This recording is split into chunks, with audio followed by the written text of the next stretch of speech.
Malraux, dans ses anti-mémoires, fait dire à un prêtre « Il n'y a pas de grande personne ». Ça signifie que tout le monde a commis de grandes fautes dans sa vie, même si chacun ne s'en souvient pas immédiatement. On dit aux enfants « Deviens une grande personne ». Mais dans le fond, on sait pertinemment qu'on a soi-même fait le mal dans beaucoup de circonstances, qu'on n'a pas assez réfléchi et qu'on a de leçons à donner à personne. Ce que veut dire Malraux, c'est qu'il n'y a pas de grandes personnes, mais seulement des meurtriers, des agresseurs, et aussi des menteurs, des manipulateurs, des traîtres, qui ont trop honte pour se l'avouer. Comment sait-on que les gens commettent des fautes graves ? Par les psychologues, notamment, par les prêtres, et ça n'est d'ailleurs pas un hasard s'ils sont tenus par le secret de leur profession. Chacun sait qu'il a des choses graves à se reprocher. C'est pourquoi quand on l'admet, on se dit « Mais comment je vais pouvoir me relever ? Ce que j'ai fait est beaucoup trop grave, je ne serai plus jamais vu comme un innocent. » Et le psy et le prêtre répondent, et ils ont raison, « Vous croyez vraiment que vous êtes le seul à avoir fait des choses graves dans la vie ? Relativisez un peu votre honte et mettez-vous au travail. Réparez votre faute. » L'idée ici n'est justement pas d'attaquer les fautes commises, mais plutôt de savoir comment les réparer.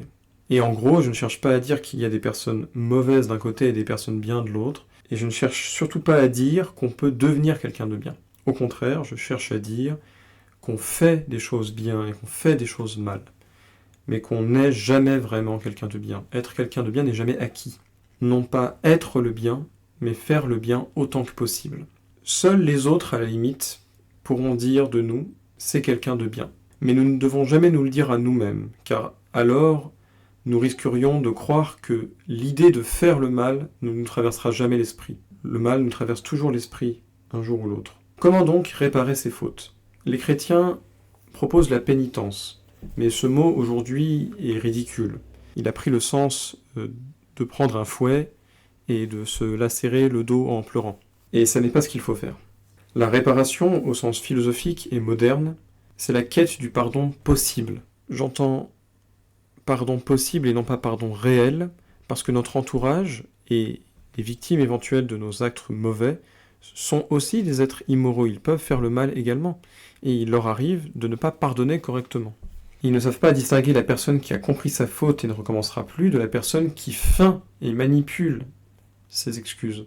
Et on a alors ce moment étrange où quelquefois les victimes pardonnent aux personnes les plus immorales et refusent leur pardon aux gens qui véritablement voudraient s'amender.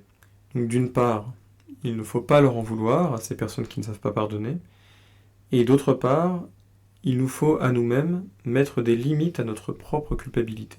Pour réparer ces fautes correctement, il faut donc accomplir deux choses. Présenter ses excuses, mais non pas simplement par des mots. Il faut présenter ses excuses en agissant pour rééquilibrer l'injustice qu'on a commise. Puis, dans un second temps, arrêter de s'en vouloir une fois que le rééquilibrage a eu lieu, tout en surveillant ses actions futures. Il n'y a pas de réparation de la faute sans séparation vis-à-vis de cette faute.